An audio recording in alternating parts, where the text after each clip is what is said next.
Film की शुरुआत में दिखाई जाती है एक औरत जिसने अपनी जान ले ली होती है और वो बेड पर मरी हुई पड़ी थी। तब उसकी लाश को उसकी छोटी बेटी देख लेती है जिसका नाम रोज होता है। कमरे की बिखरी हालत देखकर हम समझ पाते हैं कि ये औरत यानी रोज की मॉम अपने हस्बैंड के गुजर जाने की वजह से जहनी मरीज बन गई थी। रोज सिर्फ अकेली ही अपनी मॉम के साथ रहती थी क्योंकि उसकी बड़ी बहन उन्हें छोड़कर किसी के साथ चली गई थी। यहाँ देखने से साफ पता चल रहा था कि रोज की मॉम दिमाग को सुकून देने वाली गोलियां खाती थी। आज उन्होंने दवाई ज्यादा ही ले ली थी जिस वजह से उनकी मौत हो गई। अब ये थी गुजरी हुई पुरानी बात, जिसके बाद अब हम आ जाते हैं मौजूदा वक्त यानी 2022 में, जहाँ रोज अब काफी बड़ी हो गई है और दिमाग की डॉक्टर है। वो दिन रात इस बारे में काम और रिसर्च करती है कि कोई ऐसा तरीका या इलाज उसे मिल जाए जिससे कोई भी दिमागी बीमारी की वजह से ना मरे उसकी मॉम की तरह, यानी किसी को भी दिमागी ऐसी बीमारी ना हो कि वो अपनी जान ही ले ले। यही उसकी मुलाकात एक ऐसे मरीज से होती है जो कि बिल्कुल ही पागल था। उसे हमेशा एक ही डर रहता है कि सब मर जाएंगे। रोजी से घबराहट के दौरे पड़ते हैं जिसमें वो बार बार यही बात दोहराता रहता है कि कोई नहीं बचेगा, सब मर जाएंगे। रोज उसे चेक करने के बाद एक सीनियर डॉक्टर के पास आती है जो उसे कहती है कि घर जाओ और आराम करो क्योंकि काम को तुमने कुछ ज्यादा ही अपने सर पर सवार कर लिया है। उनकी बात मानकर जब वो जा ही रही थी कि तब यहाँ एक काफी सीरियस केस आ जाता है जिसमें एक लड़की लौरा पिछले काफी वक्त से बड़ा ही अजीब बर्ताव कर रही है। जब से उसकी प्रोफेसर ने हथौड़े से अपना मुंह तोड़कर अपनी जान ले ली थी, वो लड़की लौरा इतना घबरा गई है कि अपने कंट्रोल से ही बाहर हो गई है। रोज जब उस लड़की लौरा से जाके मिलती है तो वो कमरे में साइड पर खड़ी थी, काफी डरी और सहमी थी। वो रोज को बताती है कि मुझे कोई अजीब सी चीज दिखाई दे रही है जो मेरे अलावा और किसी को भी दिखाई नहीं देती। वो चीज किसी के भी रूप में आ जाती है, फिर चाहे वो मेरा कोई रिश्तेदार हो, दोस्त हो या कोई भी अजनबी इंसान, और तो और उन लोगों के रूप में भी जो अब जिंदा नहीं है। जैसे कि मेरे दादाजी, उनकी मौत मेरे सामने हुई थी जब मैं छोटी थी। वो चीज उनके रूप में भी आ जाती है और उसकी एक खास पहचान है, उसके मुंह पर हमेशा ही एक काफी बड़ी स्माइल यानी मुस्कुराहट रहती है। वो चीज मेरे अंदर आकर मुझ पर हावी होना चाहती है। साथ ही उसने ये भी कहा है कि आज मैं मर जाऊंगी, इसी वजह से तो मैं इतनी परेशान हूँ। Smiling at me, but not a friendly smile. उसकी सारी बातें सुनकर रोज उसे समझाती है कि परेशान मत हो, हमारा दिमाग कभी कभी हमारे साथ ऐसा कर जाता है। अब देखते ही देखते वो दोबारा से काफी घबरा जाती है। वो काफी डरी हुई थी और नीचे गिर के पीछे हटने लगती है क्योंकि वो अजीब चीज उसे दोबारा दिखाई दे रही थी। हालांकि रोज के अलावा तो उस कमरे में और कोई भी नहीं था। तभी अचानक उसकी तबीयत इतनी खराब हो जाती है कि चिल्लाते चिल्लाते उसका सांस बंद होने लगता है और मुंह खुला ही रहता है। ये देख जल्दी से रोज फोन करके वहाँ मदद बुला लेती है, मगर जैसे वो पीछे मुड़ती है तो बड़ी अजीब चीज देखती है कि लौरा बिल्कुल सही सलामत है और उसके सामने खड़ी है। साथ ही उसके चेहरे पर एक काफी बड़ी स्माइल भी है, जैसा कि लौरा ने उसे बताया भी था। उसने अपने हाथ में एक तेजधार टुकड़ा भी पकड़ा हुआ था और अब देखते ही देखते रोज के सामने ही उस टुकड़े से वो अपना चेहरा और गला काट लेती है, वो भी स्माइल करते करते, और ऐसे ही वो मर जाती है। लेकिन मरकर भी उसके चेहरे से वो स्माइल नहीं गई थी, जबकि ये देखकर तो रोज एकदम से हिल गई थी। अपनी आंखों के सामने ही आज उसने दूसरे ऐसे इंसान को देख लिया जिसने अपनी जान ले ली। उसे अफसोस इस बात का था कि मैं इस बारे में ही खोज कर रही थी, मगर आज उसके सामने ये दूसरा केस हो गया और वो इसे रोक भी नहीं पाई। अब इस केस की पूछताछ करने के लिए दो पुलिस ऑफिसर्स वहाँ पर आते हैं, जिनमें एक ऑफिसर रोज का दोस्त होता है। लौरा ने जो कुछ भी इसी बताया था, रोज वो सब कुछ उन पुलिस ऑफिसर्स को बता देती है। तभी हम देखते हैं कि जिस चादर से लौरा की लाश को ढका हुआ था, कट की वजह से उस पर भी खून से बड़ी सी स्माइल बन गई थी। रोज घर आती है तो हम उसके हस्बैंड और उसके बिल्ले को देखते हैं जो उसे बहुत प्यारा था। आज जो कुछ भी हुआ उस सब के बारे में रोज अपने हस्बैंड को बता देती है ताकि उसके दिल का बोझ थोड़ा हल्का हो सके। अब मजीद मन हल्का करने के लिए वो दोनों खाना खाने बाहर जाते हैं, जहाँ उनकी मुलाकात होती है रोज की बहन और उसके हस्बैंड से। रोज की बहन उसे कहती है कि परसों मेरे बेटे का बर्थडे है तो तुम लाजमी आ जाना, जिस पर रोज कहती है काम बहुत ज्यादा है तो शायद मैं ना आ पाऊँ। इसके बाद वो रोज को कहते हैं कि अपनी मोम वाला घर बेच दो क्योंकि ऐसे ही खाली पड़े पड़े वो खंडर होता जा रहा है और अगर उसे बेच दिया जाए तो कुछ पैसे आ जाएंगे, जिस पर रोज मना कर देती है कि नहीं, वो घर मेरे लिए बहुत खास है क्योंकि मेरा बचपन वहाँ गुजरा है, साथ ही वो मेरी मोम की आखिरी निशानी भी है। दिल ही दिल में वो ये भी सोचती है कि मैंने उस घर में तब वक्त गुजारा था जब मेरी बहन हमें छोड़कर चली गई थी, सिर्फ अपने बारे में सोच कर। फिर अगले दिन हॉस्पिटल में रोज का वो दोस्त जो पुलिस ऑफिसर था उससे मिलने आता है और उससे बात करना चाहता जाता है, लेकिन रोज उससे नाराज थी तो वो बात करना नहीं चाह रही थी। उसके जाने के बाद रोज लौरा की प्रोफेसर के बारे में पढ़ने लगती है, यानी जिसने हथौड़े से अपनी जान ली थी। तब उसे पता चलता है कि मरने से पहले प्रोफेसर के चेहरे पर भी काफी बड़ी स्माइल थी। इतनी ही देर में उसके पास उसकी बहन का फोन आ जाता है। रोज फोन सुनते सुनते बाहर देखती है कि कोई नीचे खड़ा उसे घूर रहा है, और वो भी बहुत ही दूर से। ऐसे फिर घूमते घूमते रोज उस पागल मरीज के कमरे में आ जाती है, जहाँ आज वो दुखी नहीं था, घबराया हुआ नहीं था, बल्कि आज तो वो भी खुल के स्माइल कर रहा था। रोज उसके पास जाती है तो वो फिर से वही सब दोहराने लगता है कि सब मर जाएंगे। साथ ही इस बार वो रोज को ये भी कह देता है कि तुम भी मरने वाली हो। हैरत ये होती है कि ये बात करते करते उसके चेहरे पर स्माइल भी थी। अब उसे काबू करने के लिए रोज मदद बुलाने लगती है, मगर देखती है कि वो पागल मरीज तो बिल्कुल ठीक है और अपने बेड पर लेटा हुआ है। मतलब कि अभी जो कुछ भी रोज ने देखा वो बस उसका ख्याल था।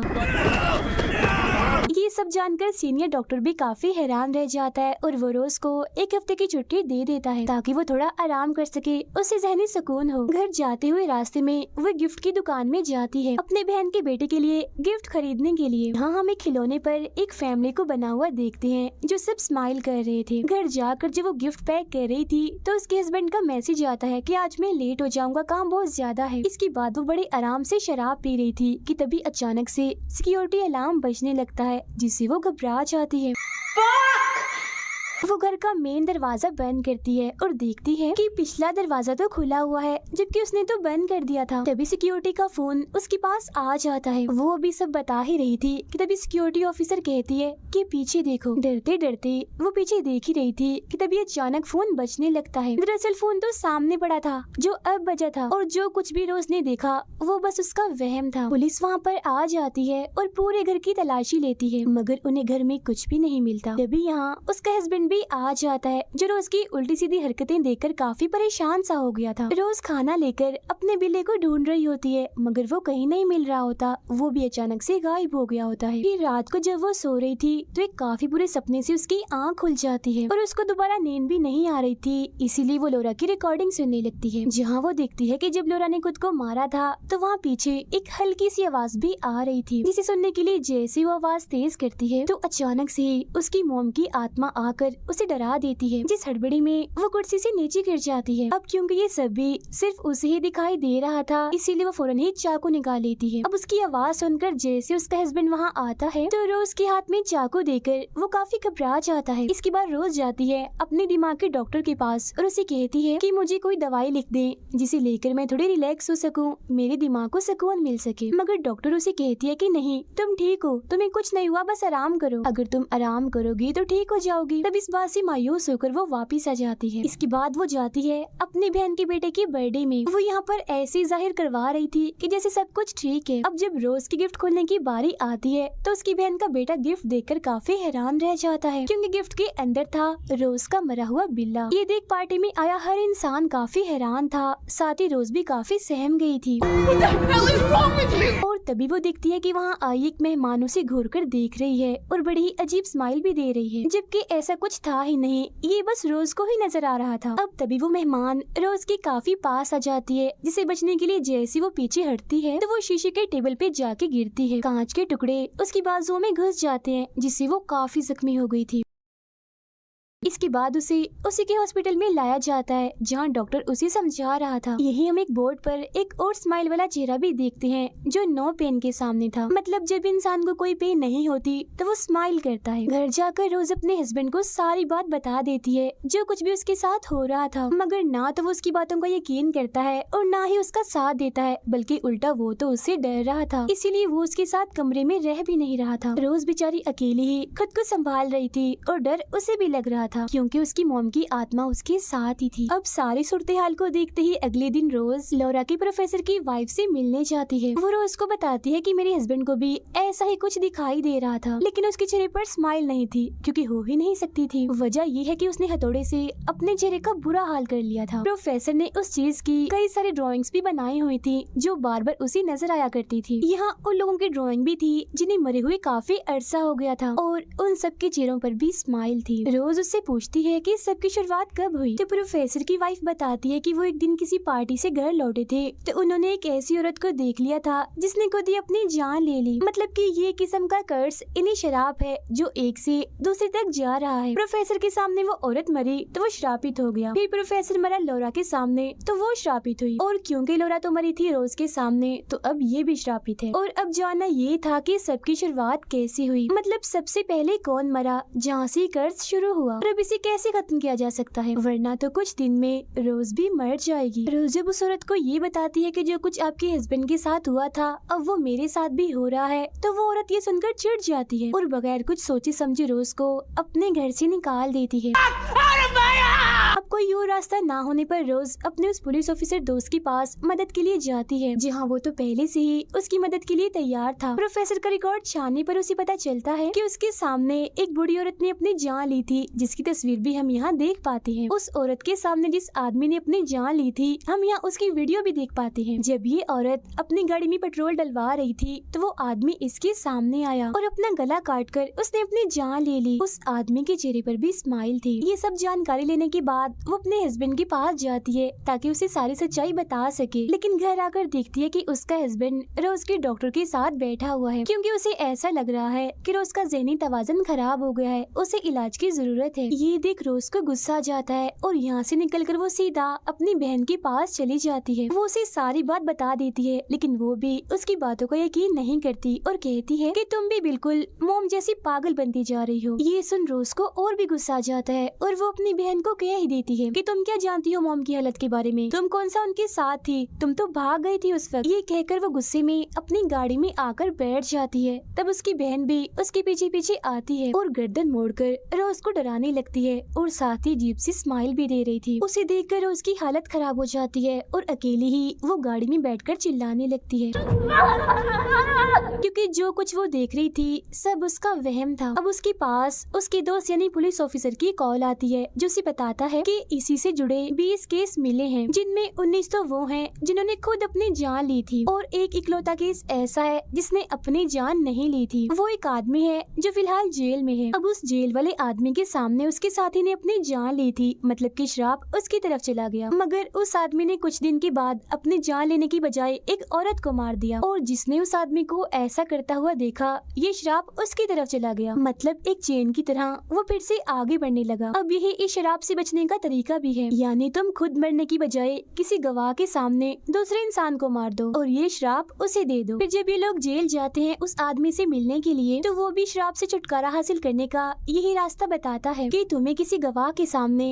एक कत्ल करना होगा, क्योंकि जब वो गवाह कत्ल होते हुए देखेगा तो जाहिर है श्राप उसके पास चला जाएगा। ये सुनते ही रोज कह देती है कि नहीं, ये मुझसे नहीं होगा, मैं किसी को भी नहीं मार सकती। रोज के मुंह से ये बात सुनकर वो आदमी समझ जाता है कि ये भी श्रापित है और काफी परेशान भी हो जाता है कि इतनी मुश्किल से पहले ही मैंने इस श्राप से जान बचाई, अगर रोज ने मेरे सामने अपनी जान ली तो मैं दोबारा से इन सब झंझटों में पड़ जाऊंगा, यानी कि इस श्राप में। इसके बाद ये दोनों जेल से बाहर आ जाते हैं, जहाँ रोज की फिक्र बढ़ती ही जा रही थी, क्योंकि श्रापित इंसान 7 दिन तक मर जाता है और अक्सर लोग तो 4 दिन में ही मारे जाते हैं। घर आकर वो इस सब के बारे में छानबीन करने लगती है, जहाँ तभी उसे उसकी डॉक्टर मिलने आती है और ये दोनों बातें करने लगती हैं। तभी रोज के पास फोन आता है उसी डॉक्टर का, हालांकि वो तो उसके सामने बैठी थी। दरअसल सामने वाली डॉक्टर नहीं बल्कि वो अजीब चीज थी जो रोज को पकड़ लेती है, लेकिन हम जानते हैं कि अभी वो इसे नहीं मारेगी, क्योंकि उनके साथ कोई गवाह नहीं है जो उसे मरता हुआ देखेगा, और जाहिर है अगर ऐसा ना हुआ तो ये शराब भी आगे नहीं बढ़ेगा। वहाँ से निकलकर रोज अपने हॉस्पिटल आ जाती है, जहाँ वो अपने साथ एक चाकू भी लाई होती है, क्योंकि वो कत्ल करेगी उसी पागल मरीज का। वो मरीज रोज को देखकर काफी डर जाता है, जहाँ इतनी ही देर में सीनियर डॉक्टर भी आ जाता है। अब ये चीज तो रोज के लिए और भी अच्छी हो गई थी, क्योंकि उसे गवाह मिल गया था। वो उसके सामने मरीज पर कई बार वार करती है, लेकिन वो मरीज मरता नहीं बल्कि हंस रहा था। अब साथ ही वो डॉक्टर भी हाथों से ही अपना चेहरा उतार देता है, क्योंकि ये सब रोज का एक सपना था। वो तो अभी भी गाड़ी में थी और वहाँ उसकी आंख लग गई थी, जहाँ उसे ये सब दिखाई दे रहा था।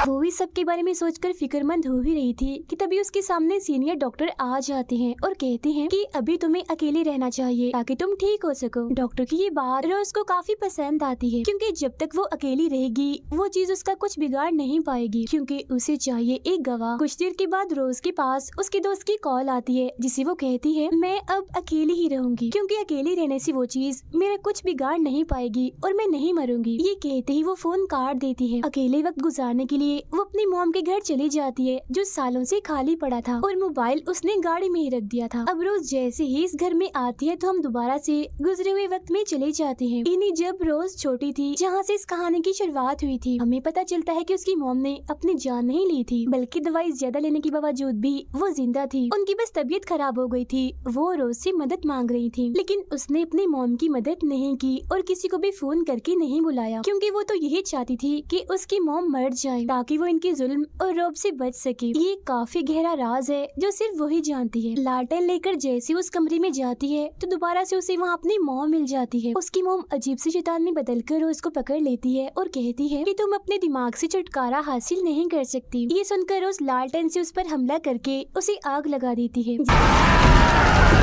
इसके बाद ये पूरा घर भी जल जाता है और इस तरह से इस कर्ज का खात्मा हो जाता है। अब यहाँ से निकलकर वो सीधा पहुँच जाती है अपने दोस्त के पास जहाँ उसे पता चलता है कि ये मेरा दोस्त नहीं बल्कि वही चीज है। इसीलिए वो जल्दी से निकलकर वहाँ से बाहर आ जाती है और देखती है कि वो अभी तक अपनी मॉम के घर में ही है, वहाँ से निकली नहीं है। जो कुछ उसने देखा था वो बस उसके दिमाग में ही हो रहा था। इतनी ही देर में उसका दोस्त भी यहाँ पहुँच जाता है जो कि असली था, मतलब कि इस बार सच में उसका दोस्त ही था। तब उसे नकली समझकर रोज घर के अंदर आ जाती है और खुद को कमरे में बंद कर लेती है जहाँ एक बार फिर वो अपने सामने उस शैतान को देखती है। वो यहाँ अपने चेहरे को चीर कर अपना असली रूप दिखा देता है जो बगैर जिल्द का छिला हुआ एक गंदा सा क्रिएचर था जिसके बहुत सारे जबड़े थे। वो रोज के अंदर घुसकर उस पर हावी हो जाता है। अब जैसे रोज का दोस्त अंदर आता है तो तब तक उसने खुद पर पेट्रोल छिड़क लिया होता है। वो उसके सामने खुद को आग लगाकर अपनी जान ले लेती है। तो अब इस तरह से ये कर्ज चला गया रोज की दोस्त के पास। तो यहाँ हमें पता चलता है कि वो क्रिएचर दरअसल